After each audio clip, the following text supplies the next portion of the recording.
I've been absolutely burning up the lines. And you take the conversation we had yesterday, and KD, LeBron, who would you want more? Is any of this realistic? I've been trying my best to burn up the lines. And this is all I'll say. The longer I go, the more people I talk to, the more I try to learn about all the ins and outs of it. I'm telling you right now that this Kevin Durant thing could happen. Sure, absolutely it could happen. This is realistic. It's real. And I think realistic. If you look at it first on the side of Phoenix, will they trade Kevin Durant? And I would put that right now at a safe 50-50. 50% chance they trade him, 50% chance they don't trade him and they stay with him. I would imagine that might go up as the offseason rolls out. So if they are going to trade Kevin Durant, I would give the Warriors more than a fighting chance to reacquire him. KD likes playing with Steph. We know that. KD's had success playing for Golden State. We know that. The Warriors do have some attractive assets. Maybe not the most attractive assets, and we can get into it with Eric Pincus at 315, exactly what is available for the Warriors to trade. And the final piece of it, Mark, is the Warriors owner, Joe Lacob. He is aggressive, as Teddy KGB would say. I like that. Aggressive. Yep. He is going to try to do something to make something happen. He's not just going to sit on his hands and hope Wiggins plays harder next year. I think that's his first choice, but there, I will both fan the flames and then show up with a garden hose, which is to say these things that they may be dreaming about, that we're talking about and dreaming about, they very well may not be available to them. But if they are, will Joe pounce? Put it this way. Even if Joe thinks it's probably not the right thing to do, I absolutely believe he'll do it. How often have you boarded a plane to Las Vegas, Nevada? Probably 20 times. Okay. What is your mood when you get on the plane? Jubilant. Okay. Usually a little bit buzzed, a little tipsy. What are the chances that it's going to go well? The trip? Yeah. Probably about, it depends on what you mean by go well, but no, win money. Yes. Probably 1 in 8. Just casino. About 1 in 8. 1 in 8. Yet you are. And that one was this year, Yet by the you way. are jubilant. Yeah. You are walking a foot above ground. You cannot wait to get there. And even after it goes poorly 7 out of 8 times, you fly home in depression and start planning your next trip. Right. And that's how I view this offseason for the Warriors. You mean to tell me that Joe Lacob is going to be presented with something potentially now shiny, the ability to look like a show again, the ability to get fans excited, interested, and buzzing, and national TV audiences lining up? Even if you look at it and go, the chances are not great here. This could set us back.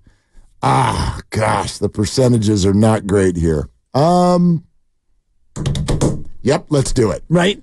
I have the hardest time believing that if something like this presents itself, that Lacob's going to say no. I just have a hard time with that. Yeah, especially when you think about what it would mean either way. So if you start to look at the cost-benefit analysis, yes, Clay would be gone and maybe Wiggins and who knows what else, and you're going to probably have to give up a couple of draft picks, 2, maybe 3. You're giving up assets, things that are both known and unknown, and what you're getting back is it's both known and unknown because Kevin's getting older. He'll be 36 next year, and you've already got an old team. So what are you really trying to do? Are you trying to take your team and turn it into a championship contender? Well, yeah, but this is not necessarily going to make that goal much more likely. But what you're trying to do is make your team more interesting again and more exciting and give Steph a chance to maybe take that step and get back to the finals again. All right, Dibs, I'm about to unveil my package. I like it. Okay? Grandy, relax. Whoa. Let's cut just that. Just relax. No, I gave that. Yeah, don't. I don't want to be. It's a yellow card caution early. I'm about to unveil the package. And I'm going to admit something to you first. And that is, it's not an impressive package. Well, I don't even know if it's legal. It's a barely legal package, potentially. I don't know. In other words, I want to be very open with the audience in terms of what I know and what I don't know. I am not a capologist. I don't wear an apron. I don't know. I know what the first apron is. I know what the second apron is. I understand a lot of the penalties that come along with it, but there are so many intricacies to these kinds of deals. I'm not going to act like I know fully, well, they can do this, they can't do that. So I'm going to make my package a preliminary package. Okay. And then Eric Pincus of the Bleacher Report, who wrote about the Suns' problems and is an expert on this stuff and joins us in exactly 1 hour, we will pepper him with specific questions, both about the Warriors, the Suns, the rules, and the package. Now, we have done some pre-texting, some preliminary on the preliminary with regard to what the package could look like.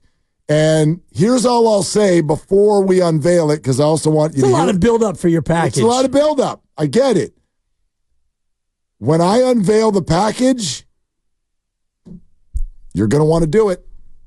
Well, I have a feeling, of course, I'll want to do it, but will they want to do it? You're all going to want to do it. Phoenix? Sure. They may not be impressed by your package. Phoenix is not going to get an impressive package. They might get a more impressive package than the package you're trying to offer. Phoenix is not in a spot to get an impressive package. They might get a more impressive one, but I'm eager to hear your package.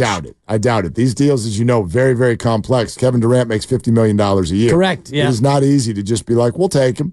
You got to put some money together. It's got to be players who actually can still play and make the Phoenix Suns like they still think that they're good. So it has to make them not have some massive fall off. And what they really want is the ability to, while they're still kind of trying to stay good, they get a parachute. They need a way out. They gave up all of their draft assets. They gave up all of them. Yeah. So what do they want back? Draft assets. Now, Monty Poole, our good friend, NBC Sports Bay Area. He's been embedded with the Warriors for as long as I can remember. He knows what's going on with the organization. So for anybody who's listening to us doing the Kevin Durant, again, really? We're doing this again. We're doing we're not doing Kevin Durant. Okay, Monty Poole, are we doing Kevin Durant? If you're the Warriors, you would be in on Kevin, and the question is whether Kevin would want to come back, because he has said, I don't really regret anything I've done. Didn't regret going to the Warriors. Didn't regret leaving the Warriors. Didn't regret going to Brooklyn. Don't know if he regrets leaving Brooklyn, but apparently not, because he doesn't. I don't do regrets. I just do what I do, and whatever's supposed to happen is going to happen. I've even seen that KD might go back to OKC. Wow, that would be a serious turn. But yeah, if KD is on the market, the Warriors are shopping. First of all, I'm really digging the vibe of the music in the background. Totally. The Dubs Talk podcast. Acid jazz is what that is. NBC Sports Berry. Set the mood, everybody. Big time. Here comes Kevin with a snifter glass. And I texted you in the thread yesterday about Kevin Durant and I having one thing in common. And I'm glad that we discovered that, because I also don't do regret, Mark. And I believe that what you do in life is what you do. And you can't go back and undo it. So why would you wallow in regret and self-hatred? Now, should KD have left the Warriors? Maybe, maybe not. Should he have gone to Brooklyn? Maybe, maybe not. He did what he did. I said what I said. And here we are, and KD's stuck in Phoenix, and if he forces his way out and he winds up in another bad spot, he won't regret it. Regret's for the weak. What's that song that you're singing? Do what you do when you did what you did. That's Jermaine Jackson. Thank you, Jermaine. I knew it was one Do of them. what you do when you did what you did to me. To me. Yeah. Good. If KD doesn't do regret, then the Warriors are in great shape. Yeah. And I know. Up in 3 hours, you actually unfurl your package. Exactly. No, you want me There's to a lot of teasing for your package. I'll give it to you right now. Give it to me. All right. Well, sorry. Go ahead and dump that, Grandy. I really don't like this. I was a little too thirsty for his package right there. All right. I'm going to stop you right there. Let's move on. Can we ban the word package? What's wrong with you people? It's a double I can turn your mic off. I'm going to unveil my trade idea. Thank you. For the Warriors Boring. and Suns. I put it in the trade machine. I didn't. Actually, I haven't put it in the trade machine. I have not put it in the trade machine at all. And actually, will someone, hey, Grandy, Lucas, one of you guys, or maybe Chickering, this guy's 1,000 feet tall, somebody come in here and kick me in the mouth if the first question I ask Eric, like, let me say, how you doing? Let me say hello to him first. But after that, if I ask anything other than, can you please explain to me what is the value of a first-round draft pick in the whole matching of salaries in trades? Kick me in the face if that's not my first question, because I'm so tired of bringing on these experts and forgetting to ask and still cruising around in life not knowing the answer. I don't know the answer. So let's get the answer. Eric Pincus, 315. All right. And that's a great question. Thank you, Buster. All right. My second favorite Buster right there. Buster Olney. All right. I think that the Warriors could get into discussions with the Phoenix Suns with an idea like this. You are going to have to take Andrew Wiggins. That is going to help with the salary matching. We are also going to opt in to Chris Paul and then trade Chris Paul. Now, the numbers immediately match up right then and there. Chris Paul and Andrew Wiggins for Kevin Durant. However, Suns probably not going to want to do that. You're right. They're going to get a better offer somewhere else. But I would mention quickly two things about those two players. One, Andrew Wiggins might be perfect for the Phoenix Suns. What are they looking for? They got Booker. They got Beal. They want the ball. Kevin Durant wanted the ball. I got an idea. How about if we get a good, solid wing who doesn't care if he doesn't get the ball? I prefer not to have the ball. I know someone just like that. Totally. Okay? Good defender. And Chris Paul. Chris Paul was phenomenal in Phoenix. Yes, he's a little bit older. Little bit. Well, not that much older than when he was in Phoenix. Second oldest player in the association. Right, but that wasn't that long ago that he was with Phoenix and playing well. I think the memories there are good for both sides, as far as I know. I know they loved him when he was there. His role would be lesser. But my point in saying this is it's not like those two players would make their stomach turn. Now's where we get to the part of the offer where Phoenix might have a little bit of some say. Hey, Phoenix, we could do 2 future first-round draft picks, or we could do 1 for future first-round draft pick and Moses Moody. And you send Kevin Durant. Now, I think that's a viable offer. It is my belief that that is a doable, allowed, within the rules trade. I'm not 100% sure, but I think so. I think that's something that Phoenix would really have a hard time saying no to. And I think that that's something that doesn't turn the stomachs of Warrior fans. Now, there is one thing to add. You're letting Klay Thompson walk. Sorry, you're letting Klay Thompson walk. Right. I think that Phoenix would be in the no camp because why? For one, you're paying Chris Paul $30 million, and as outlined in the Eric Pincus article in Bleacher Report, he joins us at 3:15.